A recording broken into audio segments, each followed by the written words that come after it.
बोलिए देवादिदेव 1000 महावीर भगवान की जय। संत श्रोमणी आचार्य गुरुवर श्री विद्यासागर जी मुनि महाराज की जय। परम पूज्य 108 मुनिवर श्री प्रज्ञासागर जी महाराज की जय। द्वादशांग जनवाणी माता की जय। अहिंसामय विश्व धर्म की जय।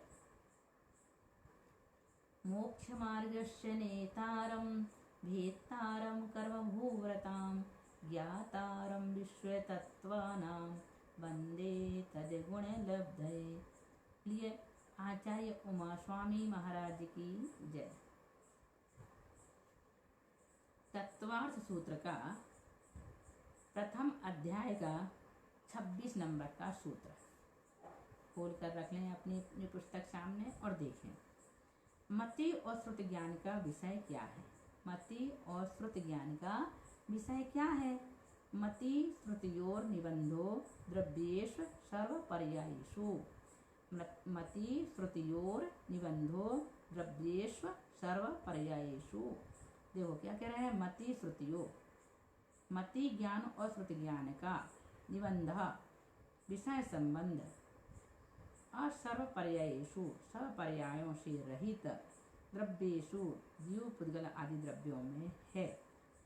फिर से देखो, मति और श्रुति ज्ञान का विषय संबंध सब पर्यायों से रहित जीव पुद्गल आदि सब द्रव्यों में है। सब पर्यायों से रहित जीव पुद्गल आदि सब द्रव्यों में है। इंद्रिय और मन की सहायता से उत्पन्न हुए मति श्रुति ज्ञान रूपी अरूपी सभी द्रव्यों को जानते हैं, पर उनकी सभी पर्यायों को नहीं जान पाते। इसलिए उनका विषय संबंध द्रव्यों की कुछ पर्यायों के साथ होता है। अब अवधि ज्ञान का विषय रूपिश ववधे। रूपिश ववधे, कई लोग ऐसा पढ़ते हैं रूपिश वधे, लेकिन इसे पढ़ा जाता है रूपिश ववधे।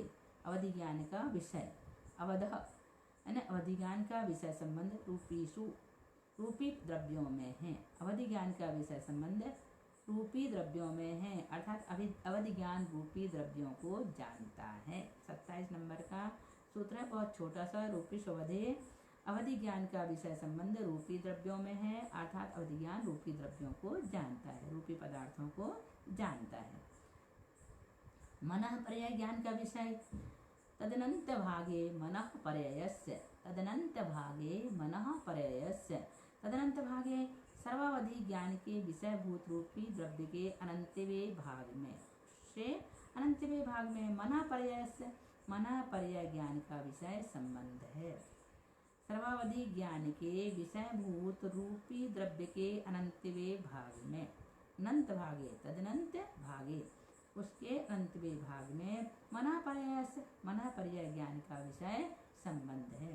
सर्वावधि जिस रूपी द्रव्य को जानता है उससे बहुत सूक्ष्म रूपी द्रव्य को मनः पर्याय ज्ञान जानता है, उससे भी सूक्ष्म जानता है।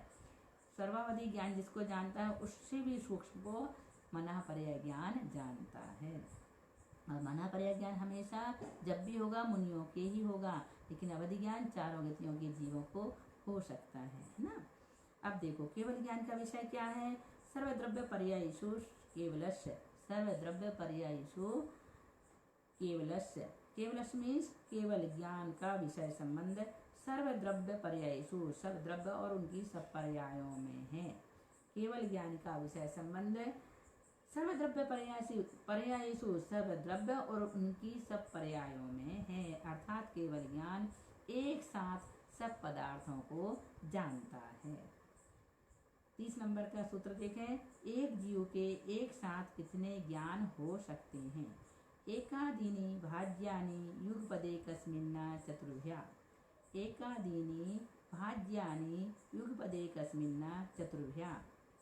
एकस्मिन् मीन्स एक जीव में, एकस्मिन् मीन्स एक जीव में, युगपद एक साथ, एकादीनि एक को आदि लेकर, चतुर्भ्या चार ज्ञान तक, भाज्यानि विभक्ति करने के योग्य हैं, अर्थात हो सकते हैं। एक जीव में एक को आदि लेकर एक साथ चार ज्ञान तक हो सकते हैं। कितने हो सकते हैं? चार। कौन से चार? मति ज्ञान, श्रुति ज्ञान, अवधि ज्ञान, मनः पर्याय ज्ञान। एक साथ 4 हो सकते हैं, एक भी हो सकता है, 2 भी हो सकता है। राजवार्तिक में एक मति ज्ञान अकेला होता है। फिर 2 होंगे तो मति श्रुत होंगे, 3 होंगे तो मति श्रुत अवधि होंगे या मति श्रुत मनः पर्याय, और 4 होंगे तो मति श्रुत अवधि मनः पर्याय।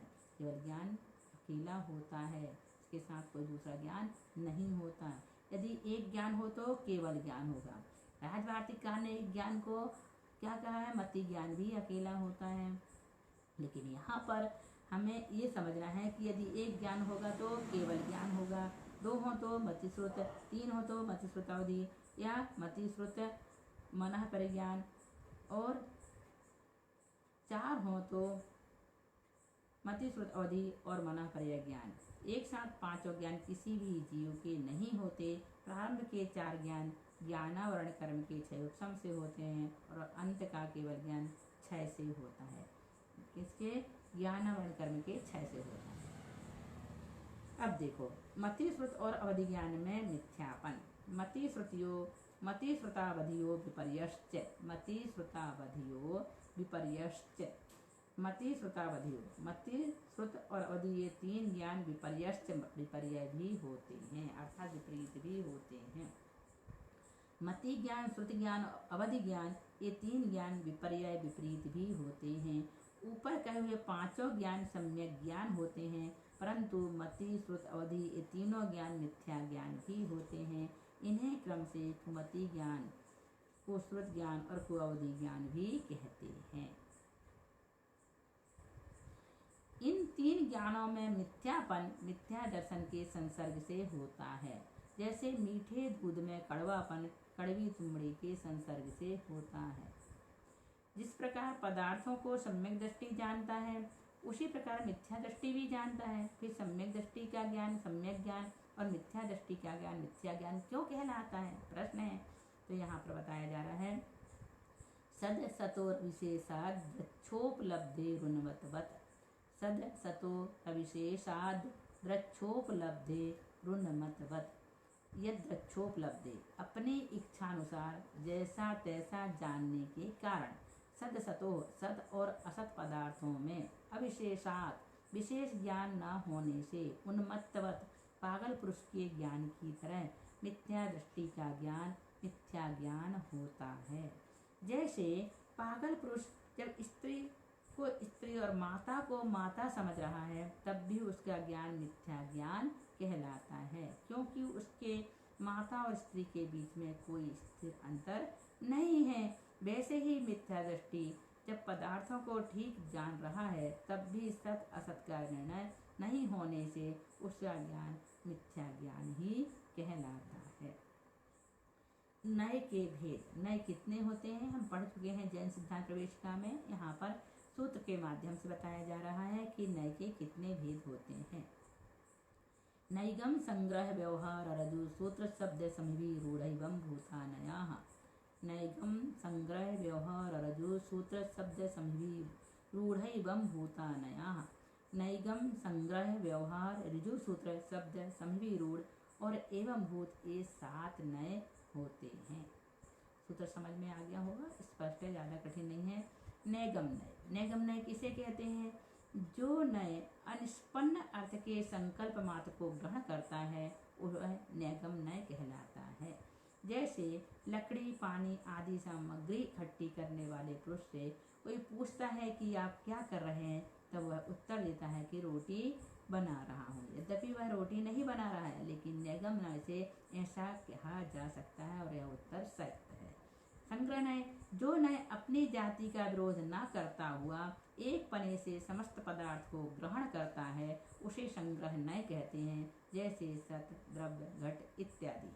व्यवहार नय, जो नय संग्रह नय के द्वारा ग्रहण किए हुए पदार्थों को विधि पूर्वक भेद करता है, वह व्यवहार नय है। जैसे सत 2 प्रकार का है, द्रव्य और गुण। द्रव्य के 6 भेद हैं, जीव पुद्गल धर्म अधर्म आकाश और काल। गुण के 2 भेद हैं, सामान्य और विशेष। इस तरह यह नय वहाँ तक भेद करता जाता है जहाँ तक भेद हो सकते हैं। ऋजु सूत्र नय, जो सिर्फ वर्तमान काल के पदार्थों को ग्रहण करे उसे ऋजु सूत्र नय कहते हैं। शब्द नय, जो नय लिंग संख्या कारक आदि के व्यभिचार को दूर करता है वह शब्द नय है। यह नए लिंगादि के भेद से पदार्थ को भेद रूप ग्रहण करता है। जैसे दारा, भार्या, कलत्र, ये तीनों शब्द भिन्न लिंग वाले होकर भी एक ही स्त्री पदार्थ के वाचक हैं, पर यह नए स्त्री पदार्थ को लिंग के भेद से तीन रूप मानता है। समय विरूढ़ नय, जो नए नाना अर्थों का उल्लंघन कर एक अर्थ को रूढ़ि से ग्रहण करता है, उसे समविरूढ़ नय कहते हैं। जैसे वचन आदि अनेक अर्थों का वाचक गो शब्द किसी प्रकरण में गाय अर्थ का वाचक होता है। यह नए पर्याय से भेद के अर्थ को भेद रूप ग्रहण करता है। जैसे इंद्र, शक्र, पुरंदर, ये तीनों शब्द इंद्र के नाम हैं, पर यह नय इन तीनों के भिन्न भिन्न अर्थ ग्रहण करता है। एवं भूत नय, जिस शब्द का जिस क्रिया रूप अर्थ है, उसी क्रिया रूपण में हुए पदार्थ को जो मन ग्रहण करता है, उसे एवं भूत नय कहते हैं। जैसे पुजारी को पूजा करते समय ही पुजारी कहना। एक और उदाहरण से आपको समझाएं। नैगम नय, पूजा का संकल्प करना। नैगम नय में पूजा का संकल्प करना, भी पूजा नहीं हुई। संग्रह में पूजा के वस्त्र आदि पहनना, सामग्री तैयार करना। व्यवहार, पूजा के लिए मंदिर जाना। ऋजु सूत्र नय, पूजा के सम्मुख जाना, मंदिर के सम्मुख पहुंचना, है ना। शब्द नय, घंटा बजाना। समविरूढ़ नय, भगवान के सम्मुख जाना। और एवं भूत नय, भक्ति में लीन हो जाना। इस प्रकार से 7 नयों को इस तरह से भी समझा जा सकता है। आ गया समझ में? आप भी कोशिश करना थोड़ी बहुत उदाहरण को ढूंढने का। घर में रहते हो, फ्री हो, अगर इस प्रकार से 7 नयों में और भी दूसरे उदाहरण घटित करें तो हमें ज़रूर बताना। हम चाहते हैं कि आपके माध्यम से भी हमें नई नई जानकारी मिले।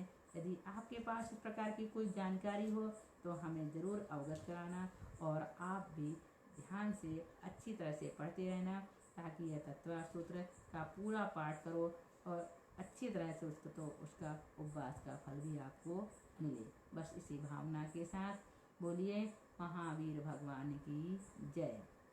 आचार्य गुरुवर श्री विद्यासागर जी मुनि महाराज की जय। इसके बाद हम आपको दूसरा अध्याय पढ़ाएंगे। दूसरे अध्याय में किस विषय का वर्णन है? जीव का ही वर्णन है। दूसरे अध्याय में भी जीव तत्व का ही वर्णन किया गया है। हमने आपको बताया था, जब तत्वार्थ सूत्र का परिचय करा रहे थे उस समय हमने ये बताया था कि किसी भी ग्रंथ को पढ़ने के पहले उसका परिचय पूरी तरह से होना चाहिए। और ये हमने बताया था कि पहले अध्याय से लेकर के चौथे अध्याय तक जीव तत्व का वर्णन किया गया है। तो अब दूसरा अध्याय जब हम पढ़ेंगे तो उसमें भी हम क्या पढ़ेंगे? जीव तत्व का ही वर्णन पढ़ेंगे। तीसरे अध्याय में भी जीव तत्व की चर्चा आई है, चौथे में भी जीव तत्व का वर्णन किया गया है।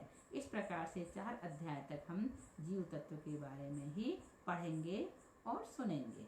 तो आप लोग पूरी तरह से इंटरेस्ट से इस विषय को पढ़ना, ताकि आने वाले समय में जब तत्वार्थ सूत्र पढ़ाने के लिए आपके शहर में, नगर में विद्वान आए तो आप अच्छी तरह से उसे पढ़ सकेंगे। बोलिए महावीर भगवान की जय। अनंतानंद सिद्ध परमेष्ठी भगवान की जय।